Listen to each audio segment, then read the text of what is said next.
Hello viewers, সবাইকে take day পয়েন্টে স্বাগতম। গত ভিডিওতে আমরা টেইল রিকারশন এবং নন টেইল রিকারশন সম্পর্কে জেনেছিলাম। আজকে আমরা আরও দুই ধরনের রিকারশন সম্পর্কে জানবো। একটি হচ্ছে ডাইরেক্ট রিকারশন এবং আরেকটি হচ্ছে ইনডাইরেক্ট রিকারশন। আমরা ইতিমধ্যে রিকারশনের যতগুলো এক্সাম্পল দেখেছি সবই ছিল ডাইরেক্ট রিকারশন, অর্থাৎ যেখানে একটি ফাংশন নিজে নিজেকে কল করছে তার নিজস্ব ব্লকের ভিতরে। যেমন এক্সাম্পল স্বরূপ এখানে ফাঙ্ক নামে একটি ফাংশন যেটা তার নিজস্ব ব্লকের ভিতরে নিজে নিজেকে কল করছে, এটিকে বলা হচ্ছে ডাইরেক্ট রিকারশন। অর্থাৎ একটি ফাংশন তার নিজস্ব ব্লকের ভিতরেই নিজে নিজেকে কল করছে, যার এক্সাম্পল আমরা অলরেডি দেখেছি। যেমন এখানে আমরা সাম ফাংশনটির ভিতরে আবার এই সাম ফাংশনকে আমরা কল করছি। সো এই ধরনের রিকারশনকে আমরা বলছি ডাইরেক্ট রিকারশন। আরেকটি হচ্ছে ইনডাইরেক্ট রিকারশন, যেখানে ফাংশনটি নিজে নিজেকে কল করবে না, বরং অন্য একটি ফাংশনের মাধ্যমে নিজেকে রিকারসিভ কল করবে। ওকে, সো এই ক্ষেত্রে একটি ফাংশন অন্য একটি ফাংশনকে কল করবে এবং সেই ফাংশনটি আবার আগের ফাংশনটিকে কল করবে। ওকে, অর্থাৎ একে অপরকে কল করবে, অর্থাৎ এটি একটি সার্কুলার টাইপের কল হচ্ছে। আমরা যদি এক্সাম্পল দেখি যে ফাংশন এ ফাংশন বি কে কল করছে এবং ফাংশন বি আবার ফাংশন এ কে কল করছে। আবার আমরা যদি এই এক্সাম্পলটি দেখি, সেখানে আমাদের ফাংশন এ ফাংশন বি কে কল করছে এবং function B function C K call করছে এবং ফাংশন সিতে আবার ফাংশন এ কে কল করছে। সো এইভাবে ইনডাইরেক্টলি ফাংশন এ কিন্তু কল হচ্ছে। ওকে, সো আমরা এটাকে বলছি ইনডাইরেক্ট রিকারশন। এখন আমরা একটি প্রবলেমকে সলভ করার চেষ্টা করি ইনডাইরেক্ট রিকারশনের মাধ্যমে। সাপোজ আমরা চাচ্ছি যে একটা নাম্বারকে আমরা নিব অ্যাজ ইনপুট হিসেবে এবং আমরা চেক করব যে এটা কি ইভেন নাকি অড নাম্বার। ওকে, এই প্রবলেমটিকে সলভ করার জন্য আমাদের প্রোগ্রামটি হবে এরকম। সাপোজ আমরা দুটি ফাংশন ডিক্লেয়ার করব, একটা হচ্ছে ইজ ইভেন নামে, আরেকটা হচ্ছে ইজ অড নামে, এবং দুটি ফাংশন রিটার্ন করবে একটি স্ট্রিং। ওকে, এই জন্য আমরা রিটার্ন করব ক্যারেক্টার টাইপের পয়েন্টার।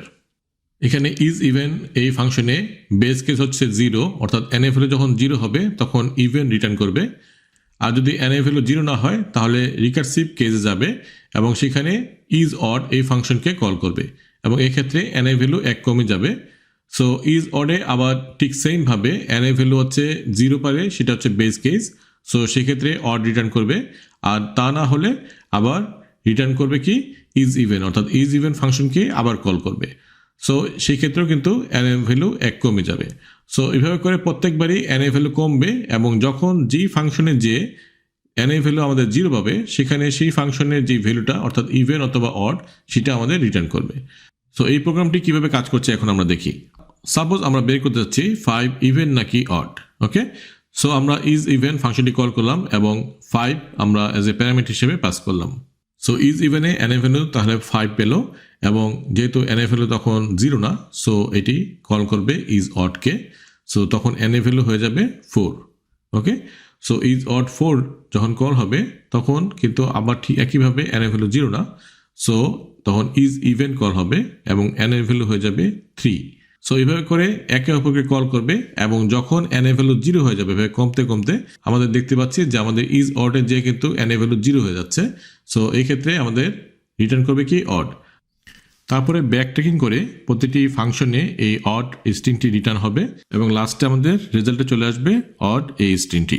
তার মানে 5 একটি অড নাম্বার। সো আমরা রেজাল্ট হিসেবে পাবো 5 হচ্ছে অড নাম্বার।